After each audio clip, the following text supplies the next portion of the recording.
Hello, I need to make an adjustment here. Welcome to the second edition. Sorry about this. I thought I could do this in the other mode, but apparently I can't. So, welcome to the second edition of Unleash the Dog Trainer Within. I'm working on the home studio. Third edition is going to be sweet. So if you would bear with me, I appreciate it. So thank you for everybody who's listening, and especially thank you to Wolf Driver for having us on. In fact, I'm trying to make sure I've got their logo in here, because we want to support Wolf Driver completely. So today's show is going to be a little different. I want to talk about two things today. One, what do you want out of this show? Without you, without the audience, there's no show, there's no point. So there's that. And then I also want to talk a little bit about socialization, because that is extremely important. Dogs, young or old, it doesn't matter. So first, let me start with, let me give you a way to reach me. Let me bring this up. Okay, change the thing around. Yeah. Whoops. Here. All right. On your computer, if you're watching if you want to copy this or take a picture of it, if you want to reach me directly, Joseph at unleashthedogtrainerwithin.com. I am working on the website. It'll be completely up by sometime over the weekend. Unleashthedogtrainerwithin.com is the website, obviously, and you can email me at Joseph at unleashthedogtrainerwithin. And I'll show this again before the end of the show. All right, let's move back. Here we go. All right. So let's start first. What do you want in a show? Obviously, questions and answers. And I will answer questions as much as I can, but sometimes it can be a little hard live, because not every question is as cut and dry as it seems. I may need to ask questions back to you concerning the situation. And there are a lot of people coming into the show. So sometimes what I'll often do is I'll ask you to email me, and then we can either communicate by email or Skype. And then in a future show, and I'll let you know when, I will discuss your issue, because you're probably not the only one having that problem. There are probably a number of other people, and they're going to want that answer as well. So I'll work with you by email and Skype, but I will also address it later.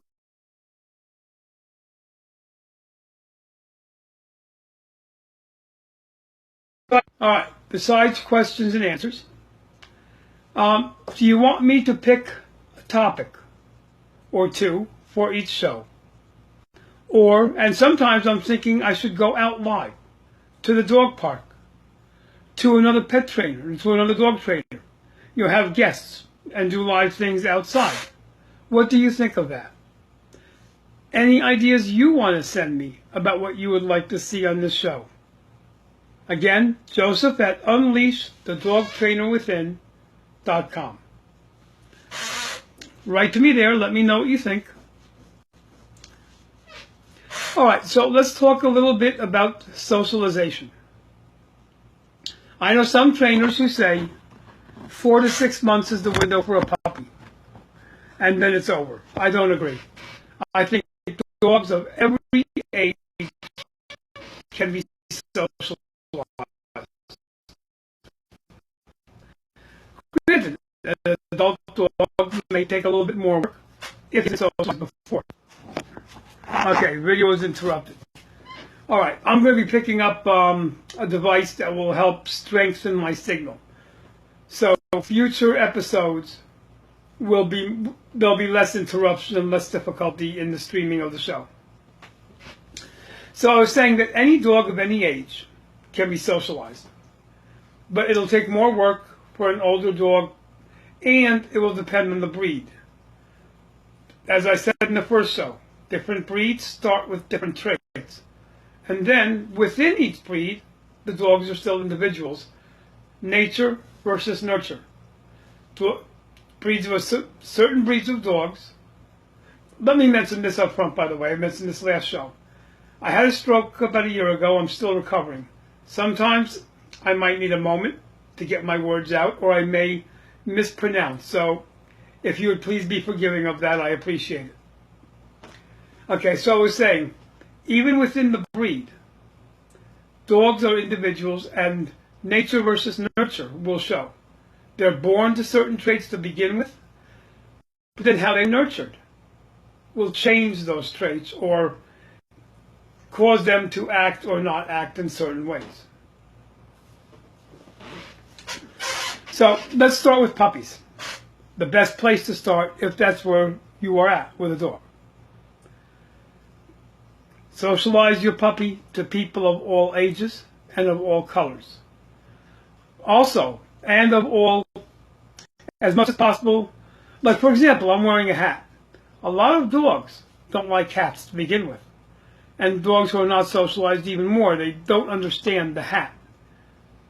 So when I meet a dog for the first time for training, I do not wear a hat. If I may introduce my hat later, bring it along, carry it in my hand, let the dog get used to it, put it on in front of the dog for a few minutes, take it off, that kind of thing. But when you're meeting a dog for the first time for training, you don't want to wear a hat. People's clothing will sometimes throw off a dog. Ethnic clothing can throw off a dog. They may see it differently. You're going to find that I'm very blunt here in this show. But I also believe in diversity. Just so you know, I believe in diversity of all people. We're all the same. Our hearts are the same color. Our souls are the same. Okay, that being said, let me move on. All right, so introduce your puppy to as wide a variety of people and environments and other animals. Even if you don't plan to have a cat or a bird or whatever. It's good that your puppy, if you can arrange it, maybe you have a friend with a bird, maybe you have a friend with a cat, to let the puppy have some time, get to know other animals. My connection is weak again. Okay.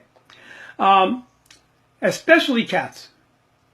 So that you have a dog that is not going to be chasing cats when it gets older. That is going to like cats and get along with them well. That's especially important outside. If you're out walking your dog, a lot of people, they have a well-trained dog, they'll take it off leash, and the dog sees a cat, and the cat runs. This triggers a natural instinct in the dog. And even a well-trained dog may decide to chase. Now, since I mentioned leashes, I don't believe in the dog being off leash.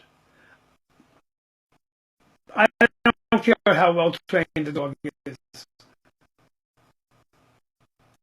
If it is not in a fenced, closed-in area, the dog should be on a leash all the time. Anything can be dog. You never know what can happen. A cat runs across a child. Somebody wants to reach out and just do something. Dog on a leash always in public. That's what I think. That's been my experience. That's not what I think. That's been my experience. At the dog park, of course, you do want to let the dog go off leash. And it's better because other dogs, as I mentioned in the first show, can become apprehensive if walking your dog on a leash at the dog park. Now, while I want to mention, unless you really need to, I'm not real big on muzzles, unless you think it's a real necessity in your situation. Maybe you're fostering a dog you don't know yet well, etc. But the muzzle can sometimes cause a problem as well, because other people see the muzzle. And all dogs can read you, and they can read the people around them. They can sense when somebody's comfortable and uncomfortable. So if you do feel the need to use a muzzle, I'd like to recommend something like, and I'm not pitching for Cesar in this, I just happen to have come across this. He has something called the funny muzzle. Let me show you.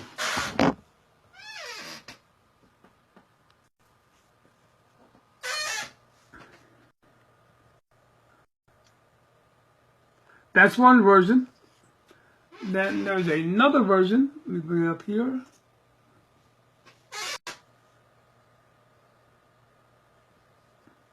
Okay. What I like about these versions of a muzzle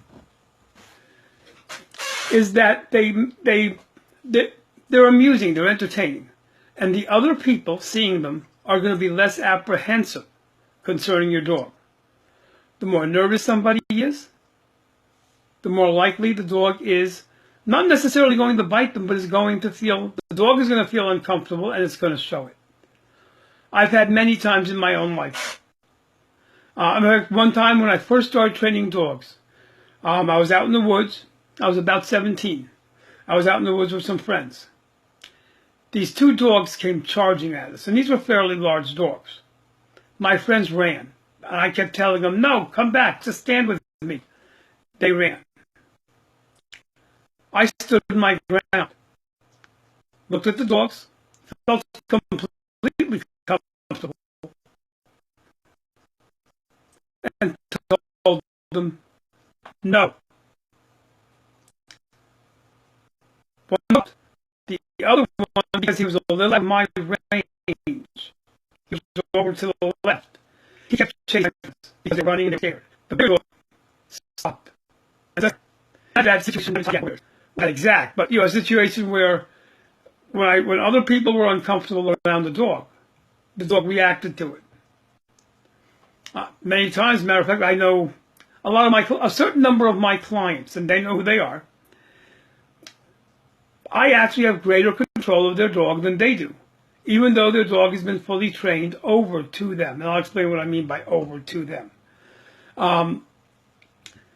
Because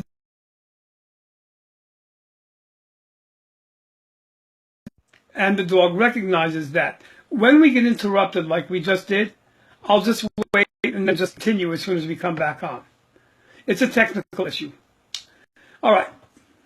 So when I said about train them over, when I train the dog, I'm actually training the owner actually more than I'm training the dog.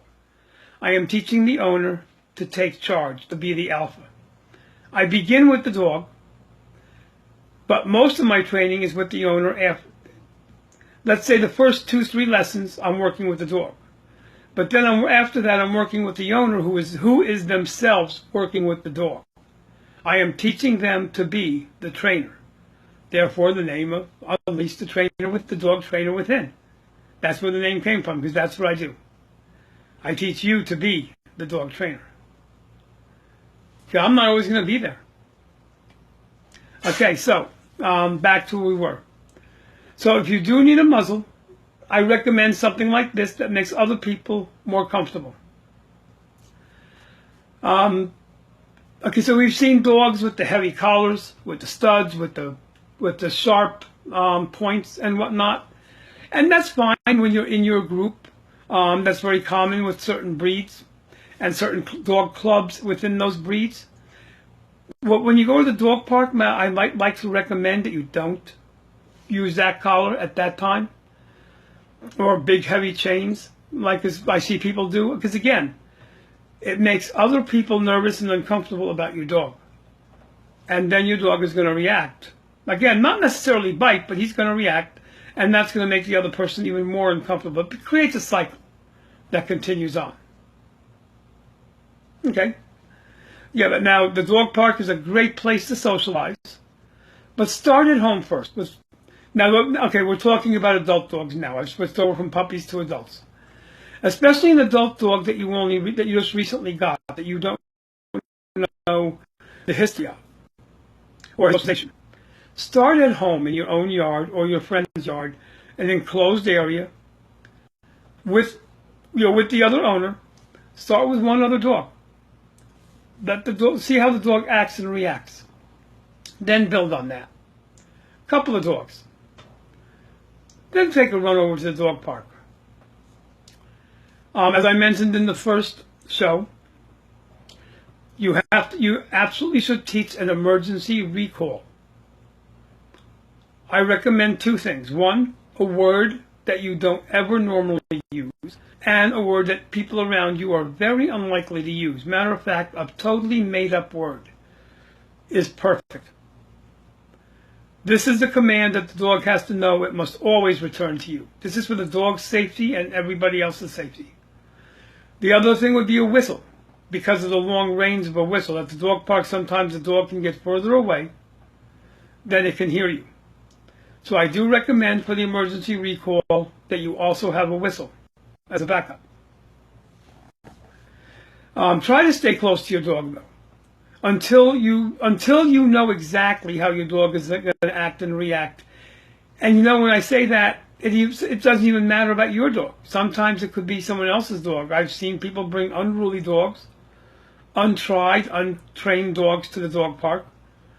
So it is best if you stay close to your dog. Don't be hanging out in one corner and your dog is a football field away from you.